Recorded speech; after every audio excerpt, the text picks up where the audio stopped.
Bom, pessoal, vamos definir então a linha de contorno. Essa linha de contorno, ela acompanha a estrutura do objeto que ela está contornando.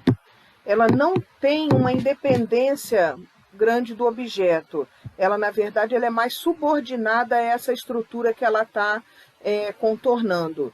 Então, mesmo assim, nesse caso do pintor Rubens, que eu coloquei esse exemplo, vocês podem ver assim na linha das costas dele principalmente que há uma intencionalidade do pintor e um exagero nesse percurso da linha, como que se induzisse a mais músculos do que a realidade, na realidade existe, né? Então você vê que o pintor, pelo desenho em si da própria linha, ele acaba criando mais ondulações do que normalmente existiria. Mas essa linha é aquela que comumente a gente entende nos desenhos que a gente compreende como mais realista, porque é uma linha que ela tem maior aderência ao objeto que ela descreve. Bom, pessoal, agora outro exemplo da linha de contorno com o pintor brasileiro Eliseu Visconti. Eu peguei esse exemplo de uma folhagem porque eu gosto sempre de mostrar o fundamento em vários desenhos de objetos diferenciados para que vocês compreendam que o desenho nunca é um desenho de alguma coisa específica, ou desenho de figura humana, desenho de folhagem. É o desenho em si, que ele se apresenta em várias modalidades, né, em várias possibilidades, dependendo da relação com o objeto representado. Então, no caso, essa folhagem, ela é um objeto que predispõe a mais maleabilidade com a linha do que a figura humana, num sentido de que a estrutura da figura humana ela é mais rígida. Aqui o pintor fica mais livre para deixar a linha um pouco mais independente do objeto. Mas mesmo assim, ela é uma linha de contorno porque ela está descrevendo os acidentes todos da estrutura da folhagem. Esse é mais um exemplo, né? Eu trouxe o pintor Pontormo, que é mais um exemplo da linha de contorno. Você observa que essa linha, ela realmente é bastante aderente à figura, à estrutura da figura. Lógico que a gente tem sempre que ressaltar que a gente nunca sabe a partir de que figura ele fez o trabalho dele, porque ele poderia ter juntado duas figuras. É lógico que ele fez uma distorção grande ali na coluna da figura. Então você vê a intencionalidade do artista, né, e não uma atitude sempre passiva diante do objeto que ele observa, né? Mas de qualquer maneira, a linha de contorno é uma linha que é mais aderente a essa estrutura que ele está se referendando, tá? Você vê aí tem bastante modulação no traço, variação de espessura e de claridade no traço, escurece, clareia, e assim vai contornando e descrevendo toda essa superfície que a figura apresenta. Esse caso agora, esse exemplo, é uma da linha de arabesco, né? E que o Hohenheim chama de objeto. E eu trouxe o artista Matisse para ilustrar essa situação. E vocês vão observar que, apesar de existir uma certa aderência ao objeto, um certo contorno de uma estrutura da figura, essa linha já adquire uma independência grande, né, do objeto que ela se referenda, né? Você vê que a linha que sai da sobrancelha esquerda e vai contornando todo o nariz, ela forma um objeto em si, né? A linha que sai do alto da cabeça, vai contornando toda a área do cabelo e vem encontrar até o pescoço à direita inferior, é uma linha também que faz um percurso inteiro independente. Então você começa a observar que essa linha, ela vira objeto em si, por isso Hohenheim chamou de linha objeto. Ela tem um caráter de personagem, ela fala de si mesmo, ela aparece por si mesma, ela não está ali só para contornar o objeto de que se referenda. Ela literalmente ela aparece como personalidade, como personagem.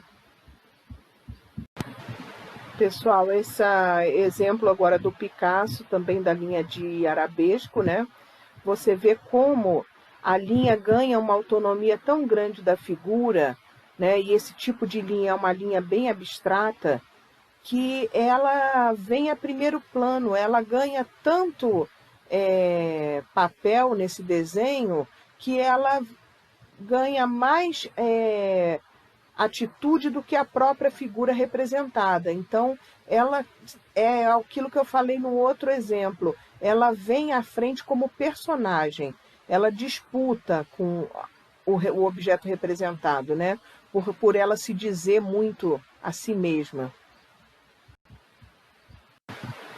Bom, pessoal, nesse exemplo aqui do Portinari, é interessante observar o seguinte: a linha tem um caráter de arabesco, de abstração muito forte na figura, mas existem também presentes nesse mesmo desenho mais dois tipos de linha. A linha de contorno, que seria no caso das mãos e dos pés, onde ela adere mais à estrutura da figura. E no cabelo ela ganha um caráter de linha de conjunto, que depois eu vou explicar melhor em outros exemplos, mas ali ela funciona como um conjunto linear. E nas mangas da roupa do menino, da blusa, e como se fosse uma calça, um short nas pernas, ela adquire literalmente o caráter de arabesco. Vocês veem que tem um desenho linear que vira um puro arabesco abstrato no campo, né? Que deve ter sido sugerido pelas pregas da roupa, tanto da manga quanto da calça. Então você vê como é que o artista não parte de um vazio. O objeto ele já induz a uma determinada atitude, né, pelo artista. Então aquelas pregas da roupa sugeriram a ele esse arabesco, e ele exagerou esse arabesco. Então, como a área que contém essa linha de arabesco ela é a maior dentro desse desenho, a gente diz que ela é predominantemente um desenho com linha de arabesco, apesar de conter os outros dois tipos lineares também. É interessante sempre lembrar que a imagem ela pode conter, então, esses três tipos de linha. A linha pode se apresentar em três possibilidades dentro de uma mesma imagem. Mas aí você sempre vai ter uma delas que vai predominar mais, que vai falar mais. E nesse caso é da linha de arabesco pela plenitude dela se mostrar nesse desenho, né, nesses arabescos todos. Nesse caso agora do Rembrandt, essa gravura do Rembrandt, a gente vai falar um pouco então sobre o terceiro tipo de linha, que é a linha de Ashura, ou linha de conjunto. Bom, o nome já diz bastante, né? Linha de conjunto, ela funciona em conjunto. Ela é o tipo de linha que ela perde totalmente a autonomia. Então ela se dissolve, ela não aparece enquanto objeto por si só como a linha de objeto e de arabesco, que cada pedaço da linha de arabesco às vezes vira quase que um signo gráfico. Então aqui, no caso dessa linha de conjunto, ela só existe em participação com as outras linhas. Se a gente separa um pedacinho pequeno do desenho, você não consegue perceber o que ela está descrevendo, devido ao grau de interdependência de uma linha com a outra. Tá? Então, a linha de Ashura, o conjunto, ela, muitas vezes, quando se juntam várias linhas, acabam se tornando uma área de cinza e acaba virando até um claro escuro, né? E por isso que a gente conhece muito a Ashura através de desenhos mais voltados para o claro escuro. Mas é interessante a gente ressaltar sobre esse dado que o Hohenheim coloca de uma certa graus de aderência da linha desde a linha de contorno, que adere muito ao objeto, que é muito subordinada, a linha de arabesco, que é a linha mais autônoma, e a linha de Ashura, que é a linha que ela se dissolve, enquanto personalidade dela mesma, ela se dissolve no conjunto. Eu trouxe esse artista gravador brasileiro chamado Samico, Gilvan Samico, para dar mais um exemplo da linha de Ashura, né, o de conjunto. Nesse caso, não está tão ligado a áreas formando graus de cinza, né? Aqui são mais grupos lineares que ele distribui nas áreas e que vão formando padrões decorativos em cada área, né? Ele vai qualificando cada área com um conjunto linear. Bom, pessoal, aqui como último exemplo de linha de Ashura, o conjunto, eu trouxe o Van Gogh.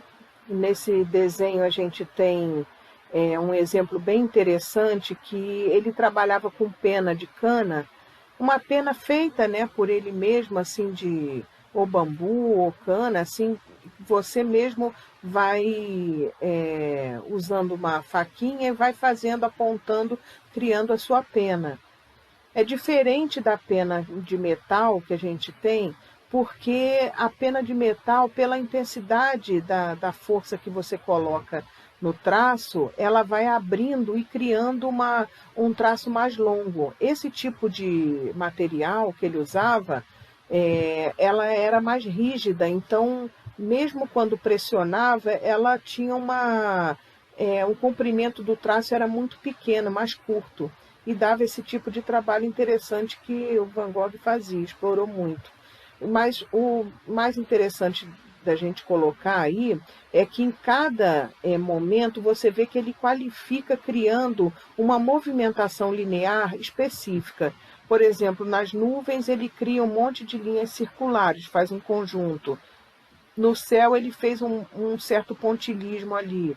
Depois ele vai para a área da vegetação e ele faz uma movimentação toda em várias direções, criando todo um conjunto linear movimentado ali, então ele qualifica cada área do desenho com uma especificidade de conjuntos lineares.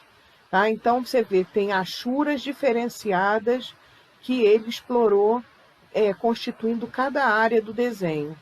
É interessante você notar que essas três possibilidades de linha que eu coloquei, né, que o Mannheim define, na verdade são possibilidades que a gente tem para explorar a linha, né, o aspecto linear. Então você vê, quanto mais a gente entra em contato com uma teoria da arte assim, como o Mannheim colocou, com definições claras, que nascem da própria observação das obras, elas são esclarecedoras, porque elas trazem luz para a gente sobre as possibilidades que o artista tem de explorar nos seus elementos, né? E no elemento linear, a gente tem uma gama de possibilidades de ativar nesse elemento, né? Não pensar que a linha é só uma linha para contornar os objetos, descrever as coisas.